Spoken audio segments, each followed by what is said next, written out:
அனைவருக்கும் வணக்கம். Welcome to NPSC Ganesh YouTube channel. Friends, நம்ம டெட்டுக்காக சோசியல் சயின்ஸில் இருந்து முக்கியமான 60 கேள்விகள் தினமும் பார்த்து வரோம். இன்றைய வீடியோ பதிவில் பார்த்திங்கன்னா அந்த முக்கியமான 61 கேள்விகளாக பார்க்க போகிறோம். கண்டிப்பாக இந்த வீடியோ பதிவுகள்லாம் உங்கள் ரிவிஷனுக்கு ரொம்ப யூஸ்ஃபுல்லாக இருக்கும். லாஸ்ட்டு 2-3 வீடியோ பதிவில் பார்த்திங்கன்னா நம்ம ஜியாகிரபி, இந்த வீடியோ பதிவில் கொஞ்சம் எக்கனாமிக்ஸ் கலந்து வரும். நல்லா பயன்படுத்திக்கங்க. முதல் கேள்வி பாருங்க. மூலப்பொருட்களை இயந்திரங்கள் மூலம் பயன்படுத்தக்கூடிய பொருட்களாக மாற்றப்படும் இடம் எந்த இடம்? மூலப்பொருட்களை இயந்திரங்கள் மூலம் பயன்படுத்தக்கூடிய பொருட்களாக மாற்றப்படும் இடம் தொழிற்சாலை ஆகும். சூறாவளி புயல் காற்றின் வேகம் எத்தனை கிலோமீட்டர் மணி வேகத்தில் வீசக்கூடும்? சூறாவளி புயல் வேகம் பார்த்தீங்கன்னா 200 கிலோமீட்டர் மணி வேகத்தில் வீசக்கூடும். ஒரு குறிப்பிட்ட காலத்தின் நிகழ்வும் ஒரு அபாயகரமான நிகழ்வு என்ன நிகழ்வு? ஒரு குறிப்பிட்ட காலத்தில் நிகழும் ஒரு அபாயகரமான நிகழ்வின் பெயர் பேரிடர் என்பது சரி. பொருளாதார நடவடிக்கையின் 2ஆம் நிலை துறையாக உள்ளது எது? பொருளாதார நடவடிக்கையின் 2ஆம் நிலை துறையாக உள்ளது தொழிற்சாலைகளாகும். மிக பெரிய இழப்பினையும் அதிக செலவினத்தையும் உண்டாக்குவதோடு அவற்றிலிருந்து மீள்வதற்கு நீண்ட காலம் தேவைப்படுவது எதற்காக? கண்டிப்பாக எதற்காக? பேரழிவுக்கு தான் ஒரு பெரிய இழப்பு ஏற்படும், அதிக செலவு ஏற்படும். அவற்றிலிருந்து மீள நீண்ட காலம் தேவைப்படுகிறது. ஒரு நாட்டின் பொருளாதார வலிமை எப்படி அளவிடப்படுகிறது? ஒரு நாட்டோட பொருளாதார வலிமை பார்த்திங்கன்னா உற்பத்தி தொழிற்சாலைகளின் வளர்ச்சி மூலம் அளவிடப்படுகிறது. இடர்களின் வகைகள் யாவை? இடர்களில் நிகழ்விற்கான காரணிகள் அடிப்படையிலான இடர்கள், தோற்றத்தின் அடிப்படையிலான இடர்கள்னு இடர்கள் 2 வகைப்படும். முதன்மை பொருளாதார நடவடிக்கைகளுக்கு எடுத்துக்காட்டு அல்லது எடுத்துக்காட்டுகள் யாவை? முதன்மை பொருள்னாவே கச்சா, பருத்தி உற்பத்தி, இதெல்லாம் முதன்மை பொருளாதார நடவடிக்கையாக உள்ளன. 2ஆம் நிலை பொருளாதார நடவடிக்கைக்கு எடுத்துக்காட்டு. இதில் 2ஆம் நிலை பொருளாதார நடவடிக்கைக்கு எடுத்துக்காட்டாக உள்ளது தொழிற்சாலை. அடுத்த ஒன்று, நிகழ்விற்கான காரணிகள் அடிப்படையிலான இடர்கள் எவை? நிகழ்விற்கான காரணிகள் அடிப்படையிலான இடர்கள் ஆப்ஷனில் பார்த்தீங்கன்னா இயற்கையினால் ஏற்படும் இடர்கள், மனித செயல்களால் உருவாக்கப்படும் இடர்கள், சமூக இயற்கை காரணிகளால் ஏற்படும் இடர்கள். மேற்கண்ட அனைத்துமே நிகழ்விற்கான காரணிகள் அடிப்படையிலான இடர்களாகும். சார்புநிலை பொருளாதார நடவடிக்கைகளுக்கு எடுத்துக்காட்டு என்ன? ஆப்ஷனில் சார்புநிலை பொருளாதார நடவடிக்கைகளுக்கு எடுத்துக்காட்டு வங்கித்துறையாகும். இயற்கை இடர்பாடுகளுக்கு முக்கிய உதாரணம் அல்லது உதாரணங்கள் யாவை? இயற்கை இடர்பாடுனாவே நில அதிர்வு, வெள்ளப்பெருக்கு, சூறாவளி புயல்கள், வறட்சி, நிலச்சரிவு, சுனாமி, எரிமலை வெடிப்பு. மேற்கண்ட அனைத்துமே இயற்கை இடர்பாடுகளுக்கு முக்கிய உதாரணங்களாகும். 4ஆம் நிலை பொருளாதார நடவடிக்கைகளுக்கு எடுத்துக்காட்டு எது? இதில் பார்த்தீங்கன்னா சேவைத்துறை. இதுதான் பார்த்தீங்கன்னா 4ஆம் நிலை பொருளாதார நடவடிக்கைகளுக்கு எடுத்துக்காட்டாகும்.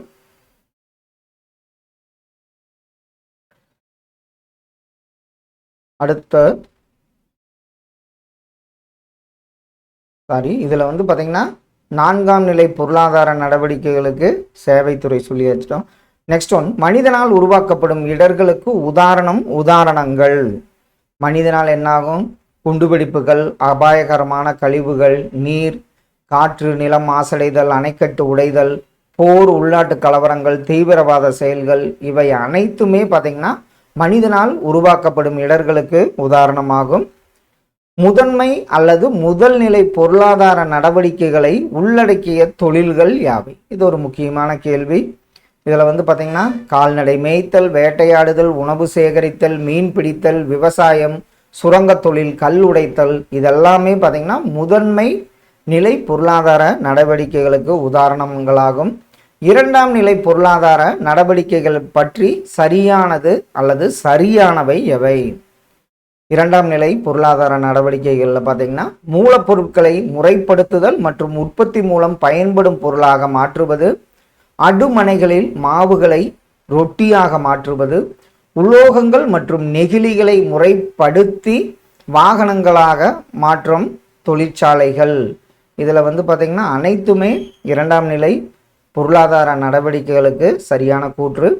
இரண்டாம் நிலை பொருளாதார செயல்பாடு எந்த முறை அல்லது முறைகளில் நடைபெறுகிறது? இதில் இரண்டாம் நிலை பொருளாதார செயல்பாடு உள்ளீடுகள், முறைப்படுத்துதல், முடிவுற்ற பொருட்கள் வெளியீடு, அனைத்தும் என்பது சரியான விடை. வெள்ளப்பெருக்கு ஏற்படுவதற்கான வானிலையியல் காரணி அல்லது காரணிகள் யாவை? வெள்ளப்பெருக்கு என்னாகும்? கனமழையில் வரும், அயனமண்டல சூறாவளியில் வரும், மேக வெடிப்பு. மேற்கண்ட அனைத்தும் சரியான விடை. மூன்றாம் நிலை பொருளாதார நடவடிக்கை குறித்து சரியானது அல்லது சரியானவை எவை? மூன்றாம் நிலை பொருளாதார நடவடிக்கையில் அத்தியாவசிய சேவைகளை அளிக்கிறது மற்றும் தொழிலகங்கள் இயங்க உதவி புரிகின்றது, சேவைத்துறை என்று அழைக்கப்படுகிறது. கல்வி, சில்லறை, வீட்டு வசதி, மருத்துவம், போக்குவரத்து, நிதி பயன்பாடுகள், இவை அனைத்துமே பார்த்தீங்கன்னா மூன்றாம் நிலை பொருளாதார நடவடிக்கைகள் குறித்த சரியான கூற்று. மூன்றாம் நிலை பொருளாதார நடவடிக்கையின் துணை பிரிவு அல்லது பிரிவுகள் யாவை? இதில் நான்காம் நிலை, ஐந்தாம் நிலை தான் துணை பிரிவுகளாக உள்ளன. இந்தியாவின் மிகப்பெரிய துறையாக உள்ளது எது? இந்தியாவில் மிகப்பெரிய துறையினாவே சேவைத்துறையாகும். இந்திய பொருளாதாரத்தின் முதுகெலும்பாக உள்ளது எது? இந்திய பொருளாதாரத்தின் முதுகெலும்பாக உள்ளது சேவைத்துறையாகும். ஆராய்ச்சி மற்றும் பயிற்சி உள்ளிட்ட தகவல் உருவாக்கம் மற்றும் பரிமாற்றங்களுடன் தொடர்புடையது எது? இதில் ஆராய்ச்சி மற்றும் பயிற்சி உள்ளிட்ட தகவல் உருவாக்கம் மற்றும் பரிமாற்றங்களுடன் தொடர்புடையது நான்காம் நிலை பொருளாதார செயல்பாடுகளாகும். வெள்ளப்பெருக்கு ஏற்படுவதற்கான இயற்கை காரணி அல்லது காரணிகள் யாவை? இதில் பரந்து நீர்பிடிப்பு பகுதிகள், போதிய வடிகால் அமைப்பு இல்லாமை, இவை இரண்டுமே வந்து பார்த்தீங்கன்னா வெள்ளப்பெருக்கு ஏற்படுவதற்கான இயற்கை காரணிகள். இந்தியாவின் மொத்த உள்நாட்டு உற்பத்தியில் சேவைத்துறையின் பங்கு எவ்வளவு? இந்தியாவின் மொத்த அந்த ஜிடிபியில் சேவைத்துறையின் பங்கு 53% ஐந்தாம் நிலை பொருளாதார செயல்பாடுகள் குறித்து சரியானது அல்லது சரியானவை எவை? இதில் ஐந்தாம் நிலை பொருளாதாரத்தில் பார்த்தீங்கன்னா தொழிற்சாலைகள், வணிகம், கல்வி மற்றும் உயர்மட்ட அளவில் முடிவெடுக்கும் நிர்வாகிகளை குறிக்கின்றன. சுகாதாரம், பல்கலைக்கழகங்கள், அறிவியல் மற்றும் தொழில்நுட்பம் போன்ற துறைகளில் உள்ள உயர்மட்ட அதிகாரிகள் அல்லது நிர்வாகிகள் இதில் அடங்குவர். அமைச்சரவை குழுவினர் ஒரு மாநிலத்தின் பல்வேறு நலத்திட்டங்களை பற்றிய முடிவுகளை எடுக்கின்றனர். இவை அனைத்துமே பார்த்தீங்கன்னா ஐந்தாம் நிலை பொருளாதார செயல்பாடுகள் குறித்த கூற்றுகள் சரியான கூற்றுகளாகும். தொழில் அமைவிட காரணி அல்லது காரணிகள் யாவை? இதில் புவியியல் காரணிகள், புவியியல் அல்லாத காரணிகள், இவை இரண்டுமே தொழில் அமைவிட காரணிகளாக உள்ளன. கீழ்கண்டவற்றுள் புவியியல் காரணிகள் எது எவை? இதில் வந்து பார்த்திங்கன்னா மூலப்பொருட்கள், ஆற்றல் வளம், மனித சக்தி, போக்குவரத்து, சேமிப்பு மற்றும் கிடங்கு, நிலத்தோற்றம், காலநிலை, நீர்வளம், மேற்கண்ட அனைத்துமே புவியியல் காரணிகளாக உள்ளன. கீழ்கண்டவற்றுள் புவியியல் அல்லாத காரணிகள் அல்லது காரணிகள் எவை? இதில் வந்து பார்த்திங்கன்னா மூலதனம், கடன் வசதி, அரசாங்க கொள்கைகள், விதிமுறைகள், இவை அனைத்துமே புவியியல் சாராத காரணிகளாகும்.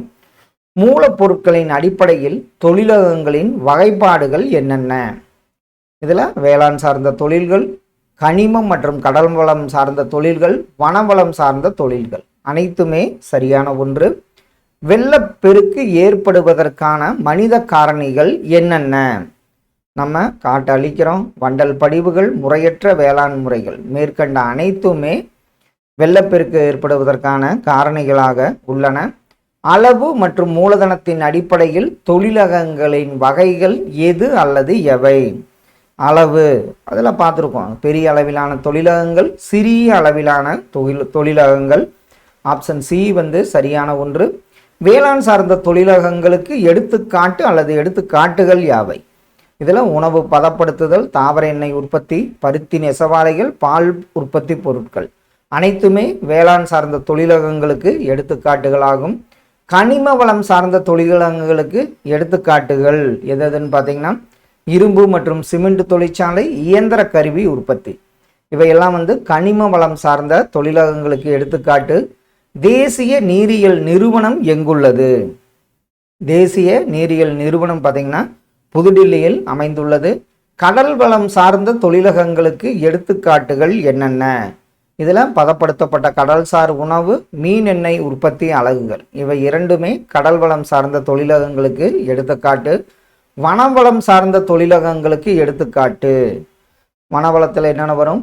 மூலப்பொருட்கள் கிடைக்கும், மரக்கூழ் மற்றும் காகித உற்பத்தி, மரத்தளவாடங்கள் மற்றும் வனப்பொருட்கள், மேற்கண்ட அனைத்துமே வனவளம் சார்ந்த தொழிலகங்களுக்கு எடுத்துக்காட்டு. வளிமண்டலத்தில் குறைந்த காற்றழுத்த பகுதிகளில் சுழலும் வலிமையான காற்று என்ன காற்று? அந்த காற்று பார்த்திங்கன்னா சூறாவளி புயலாகும். பெரிய அளவிலான தொழிலகங்களுக்கு எடுத்துக்காட்டுகள் என்னென்ன?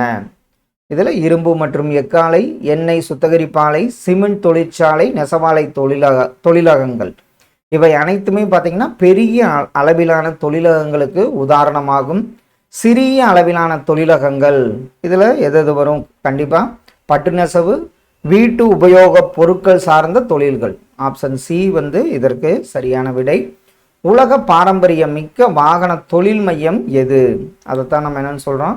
டெட்ராய்டு நகரம் என்று அழைக்கிறோம்.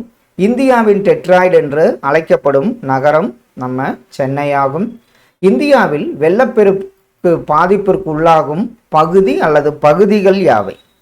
இதில் பஞ்சாப், ஹரியானா, உத்தரப்பிரதேசம், வடபீகார், மேற்கு வங்காளம், கங்கை சமவெளி, பிரம்மபுத்திரா, ஆந்திரா, ஒடிசா, குஜராத், மேற்கண்ட அனைத்து பகுதிகளுமே வெள்ளப்பெருக்கு ஏற்படும் போது பாதிப்பு உண்டாகும். சென்னை இந்தியாவின் டெட்ராய்டு என அழைக்கப்படும் காரணம் அல்லது காரணங்கள் யாவை? இதில் உலக புகழ்பெற்ற வாகன தொழிலகங்கள் அமைந்துள்ளன. நாட்டின் வாகன ஏற்றுமதியில் 60% பங்கினை கொண்டுள்ளது. இதில் ஆப்ஷன் சி, ஏ மற்றும் பி இரண்டும் சரியான கூற்று. பொதுத்துறை தொழிலகங்களுக்கு எடுத்துக்காட்டு அல்லது எடுத்துக்காட்டுகள் யாவை? இதில் ஹிந்துஸ்தான் ஏரோநாட்டிக்கல் நிறுவனம், பாரத மின்பகு நிறுவனம், மின் நிறுவனம், இந்திய இரும்பு எஃகு ஆணையம், மேற்கண்ட அனைத்துமே பார்த்திங்கன்னா பொதுத்துறை தொழிலகங்களுக்கு எடுத்துக்காட்டு. கூட்டுத்துறை தொழிலகங்களுக்கு எடுத்துக்காட்டுகளாக உள்ளவை எவை? இதில் இந்தியன் ஆயில் ஸ்கை டேக்கிங் நிறுவனம், இந்தியன் சிந்தட்டிக் ரப்பர் நிறுவனம், மாநகர் வாயு நிறுவனம், மாருதி உத்யோக், மேற்கண்ட அனைத்துமே கூட்டுத்துறை தொழிலகங்களுக்கு எடுத்துக்காட்டாக உள்ளன. கூட்டுறவுத்துறை, இது கூட்டுத்துறை, இது கூட்டுறவுத்துறை தொழிலகங்களுக்கு எடுத்துக்காட்டாக உள்ளது எதுன்னு பார்த்தீங்கன்னா ஆனந்த் பால் ஒன்றிய நிறுவனம், அமுல் என்பது சரியான ஒன்று. உடைமையாளர்கள் அடிப்படையிலான தொழிலகங்கள் எத்தனை வகைகளாக பிரிக்கப்பட்டுள்ளன? இதில் உடைமையாளர்கள் அடிப்படையிலான தொழிலகங்கள் 4 வகையாக பிரிக்கப்பட்டுள்ளன. ஆனந்த் பால் பண்ணை நிறுவனம், அமுல் எந்த துறைக்கு எடுத்துக்காட்டு? இப்போ தான் பார்த்தோம், அது கூட்டுறவுத்துறைக்கு எடுத்துக்காட்டாக உள்ளது. இரும்பு, எஃகு மற்றும் சிமெண்ட் தொழிலகங்கள் எந்த துறைக்கு எடுத்துக்காட்டு? அது பார்த்திங்கன்னா கனிம வளம் சார்ந்த துறைக்கு எடுத்துக்காட்டாக உள்ளது. சார்புத்துறை எத்தனை வகைகளாக பிரிக்கப்பட்டுள்ளது? சார்புத்துறை பார்த்திங்கன்னா ஆப்ஷனில் 3 வகையாக பிரிக்கப்பட்டுள்ளது. தனியார் துறை தொழிலகங்களுக்கு எடுத்துக்காட்டு அல்லது எடுத்துக்காட்டுகள் யாவை? இதில் ரிலையன்ஸ், பஜாஜ் ஆட்டோ, மேற்கண்ட இரண்டுமே தனியார் துறை தொழிலகங்களுக்கு எடுத்துக்காட்டு. அடுத்த ஒன்று பொறுத்துக. நீதித்துறை, தொலைக்காட்சி ஒளிபரப்பு, புவியியல் காரணிகள், மூலதனம். நீதித்துறை 4ஆம் நிலை செயல்பாடு. அடுத்தது தொலைக்காட்சி 5ஆம் நிலை செயல்பாடுகள். புவியியல் காரணிகள் மூல பொருட்கள், மூலதனம் புவியியல் அல்லாத காரணிகள். ஆப்ஷன் ஏ இதற்கு சரியான விடை. வங்கித்துறை என்பது எந்த வகை பொருளாதார நடவடிக்கை?